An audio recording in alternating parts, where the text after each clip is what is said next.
Bonjour les enfants, suite des aventures de Taoki et ses amis aujourd'hui avec une nouvelle leçon, pas un nouveau son mais une nouvelle façon de l'écrire. Je vous invite à prendre votre manuel aux pages 114 et 115. Nous sommes toujours en classe de mer. Cette leçon s'intitule La pêche à pied. Et nous allons revoir un son qui est le son est, mais nous allons voir qu'il peut s'écrire encore différemment. Il y a de nombreuses façons d'écrire le son est, vous le constatez, car nous en sommes déjà à plus de 5 façons de l'écrire. Voilà, alors, un petit tour des images qui sont à nouveau des photographies de nos amis dans des situations cocasses parfois en classe de mer. Alors, regardons la première photo. Ici, nous voyons Lily, Hugo et Taoki sur la plage, dans les rochers, avec d'autres enfants de la classe.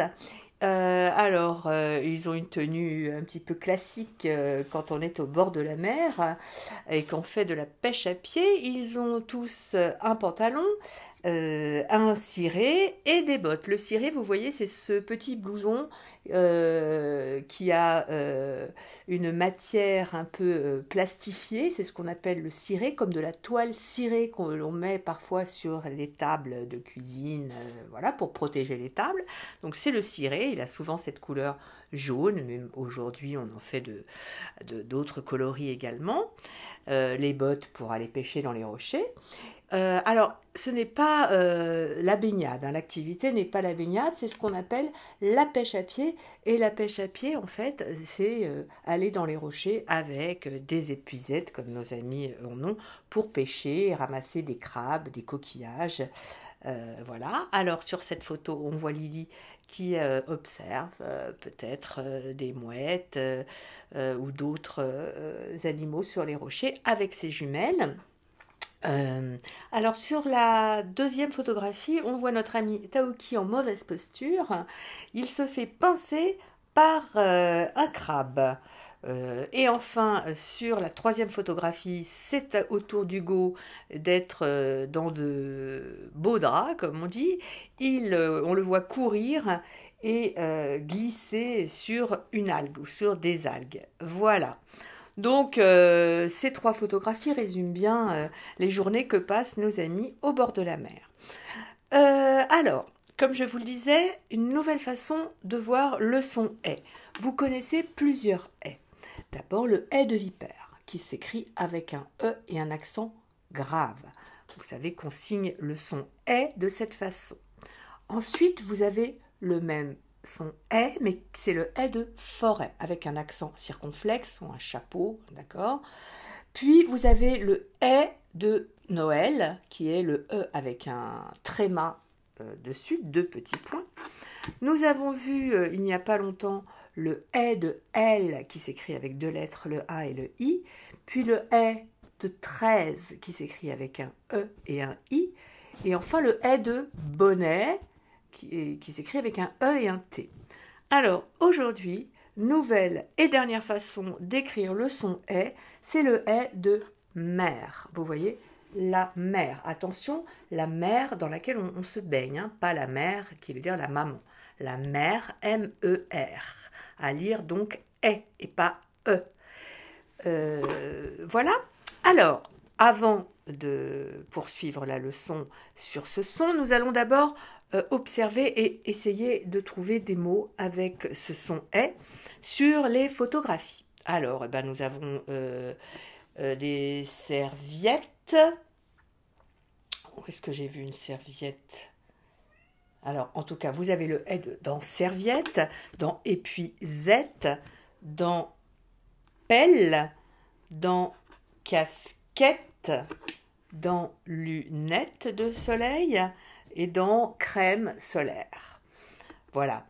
Alors, en fait, quand est-ce que le E se lit est?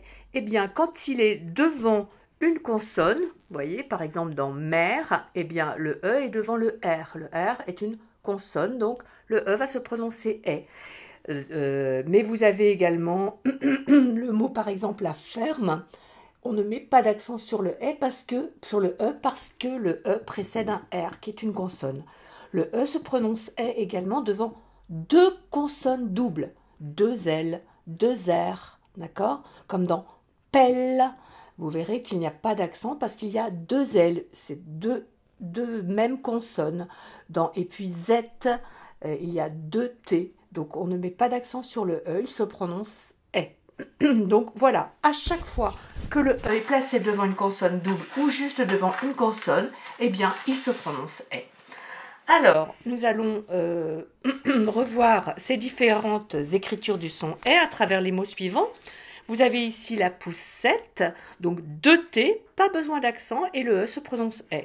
Ici, la crêpe, avec le E de forêt, puis une chèvre, avec le E de vipère, un serveur, donc vous voyez ici, le E suffit, pas besoin d'accent, car il y a juste un R qui est une seule consonne, vous avez même deux consonnes qui suivent, donc pas d'accent.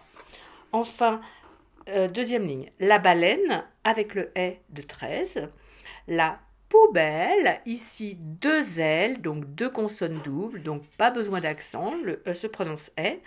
La forêt, eh bien c'est notre mot repère pour l'accent circonflexe. Et enfin, la fourchette, deux T, deux consonnes doubles, donc pas besoin d'accent, le E se prononce E. Voilà. Continuons avec, par ici, quelques syllabes. Vette, rette, mette, R, quête, nel, jette. Deuxième ligne. R, son, fan, coup, lette, moi, je, toin, fait, joie, ray. Les mots mademoiselle, une chienne, un cercle, une serviette, des pierres, des escaliers, la maîtresse, paresseux. Bien, je crois qu'il n'y a aucune difficulté sur le sens des mots, peut-être cercle, mais enfin, on l'a vu, cercle, c'est le rond, vous voyez. Voilà, mais sinon, pas de difficulté particulière. Aux phrases à présent. À quelle adresse doit-on livrer ces cagettes de noisettes? Étienne nous espionne sans cesse avec ses jumelles.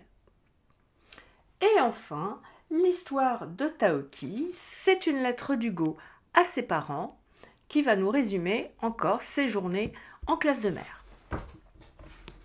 Maman chérie, papa adoré. On sent que là, peut-être ses parents commencent à lui manquer. Ce matin, nous sommes partis à la pêche à pied à marée basse.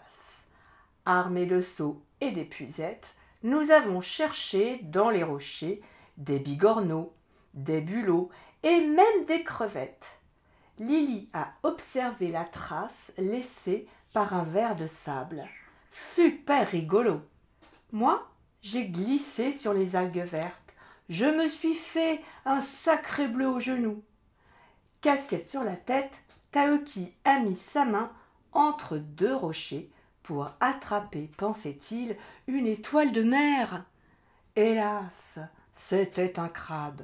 Il s'est fait pincer la patte. Pauvre Taoki. Je vous embrasse, Hugo. Et voilà les aventures de nos amis qui se poursuivent, toujours dans la bonne humeur. Voilà pour cette leçon. Il nous reste encore quelques sons avant la fin de la méthode et vous saurez maîtriser tous les sons de la lecture. Évidemment, il va falloir relire, lire et relire afin que tout cela devienne très naturel, mais vous êtes déjà bien avancé et ça y est, on peut vous considérer comme lecteur maintenant, les enfants. Eh bien, je vous dis à la prochaine fois pour la prochaine leçon. Je vous souhaite une bonne journée et je vous embrasse bien fort les enfants. Au revoir.